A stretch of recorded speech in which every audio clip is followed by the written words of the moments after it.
Charrell. It's personal between me and you, and I'm going to do you some serious harm, you big stiff idiot.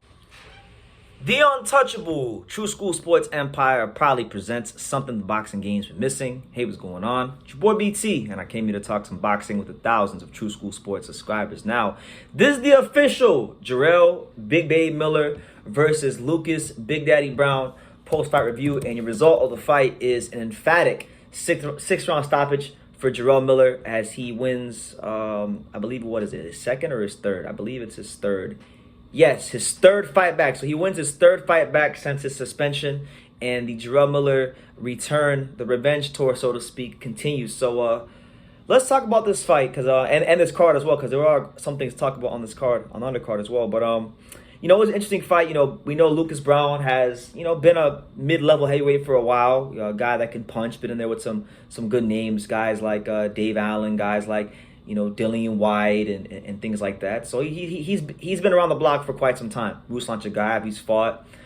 He once had a WBA regular title, if I'm not mistaken. So, you know, Lucas Browne can punch, but you kind of knew coming into the fight that at 43 years old, he was definitely ripe for the picking. But I think for Miller, who, let's be real, wasn't in great shape and still continues not to be in the greatest of shape. You know, he keeps talking about eating cheeseburgers, and it looks like he ate some more cheeseburgers. But he came into this fight, I believe it was 330 pounds. So he looked every bit of 330 pounds.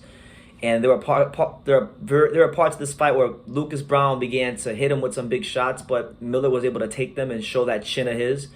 But you know, I was impressed in that fifth, sixth round when Miller, I mean, Browne got tired, but Miller was able to take advantage of it.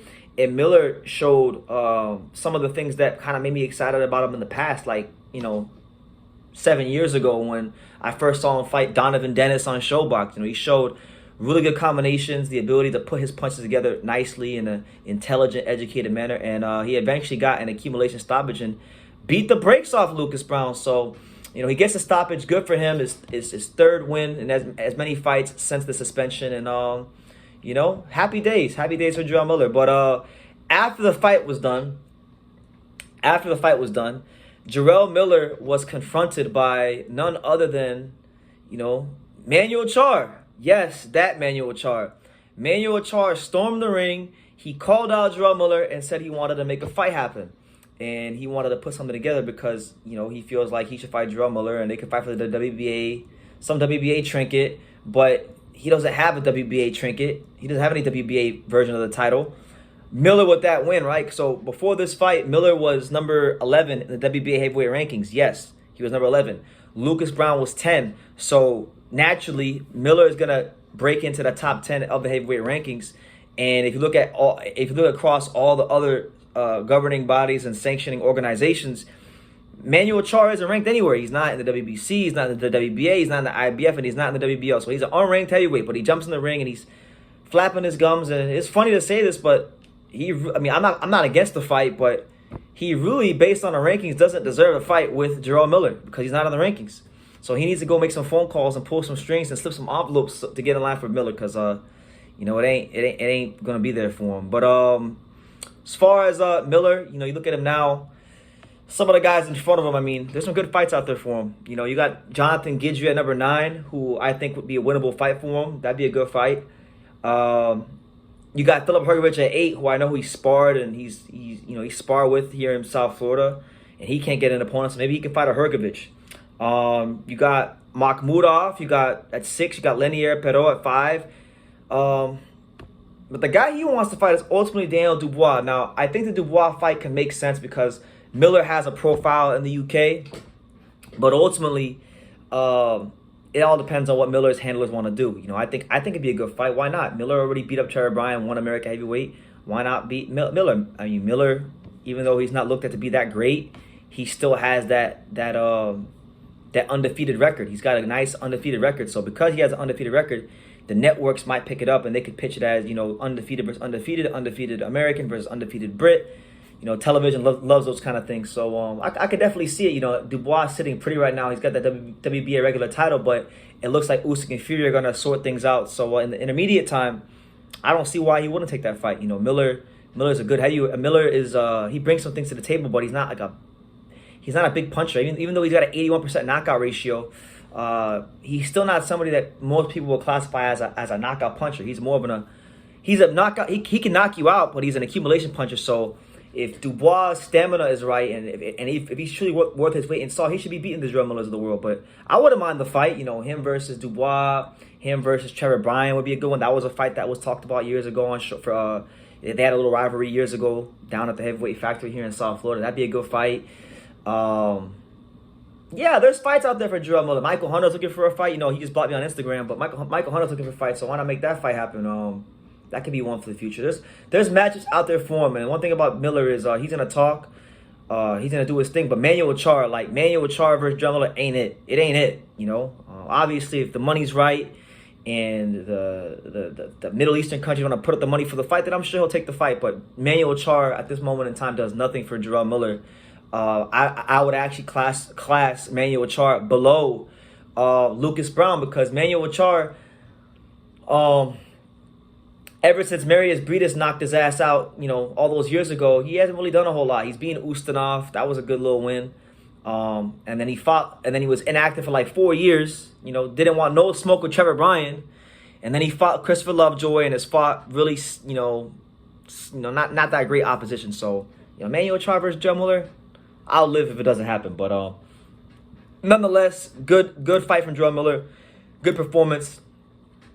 Respect to Lucas Big Daddy Browne for always being willing to go in the ring and fight the best opponents he can, and giving the fans a good fight. You know, much respect goes out to the Australian Warriors. So shout out to him. But in other news, you know, you had another fighter on the card who were big supporters here on True School Sport, because he's always in a great fight. It doesn't matter if it's against F.A. Apache or you know, even the last fight against David Light towards the end, or even this fight. So you had bulletproof Brandon Glanton taking on Soslan Asbarov. And Soslan Asbarov was like many fighters on this card, because let me tell you guys something. This fight card was on some company called Hardcore Boxing Promotions. Never heard of them before, but apparently they put on a lot of bare knuckle fighting events. So a lot of the fighters that competed on this card were fighters that come from bare knuckle, and Soslan Asbarov was one of those fighters. He was 3-0, had a wealth of experience as a bare knuckle fighter, and he actually had beaten former cruiserweight world title challenger Dmitry Kudryashov. And what was crazy about this card too is Hardcore Boxing Promotions, they had their own like title. So this fight was for like a title, not like a real title, but like the promotional company's title. Like they had their own title called the HBA title, the Hardcore Boxing Association title, and it looked like a bootleg ass version of the WBC title. It looked just like it. It just was a different color. It wasn't green, but it had the same design and everything. So Glanton fought this guy Asbarov, and he got off to a very slow start. Asbarov, I think, won a lot of the early rounds just based off the fact that Glanton kind of seemed a little confused as to what he wanted to do. And what was crazy is they had Floyd Mayweather doing commentary for the whole card. And Mayweather spent most of the time talking about himself, but he talked a lot about Glanton because I guess he liked Glanton. And he made a great point, Floyd. He said that Brandon Glanton, he needs to really find his identity in the ring. And I would agree, because I feel like he gave away a lot of the early rounds. He came on strong towards the end. You know, and he started beating the piss out of Asbarov in the later rounds and really having success.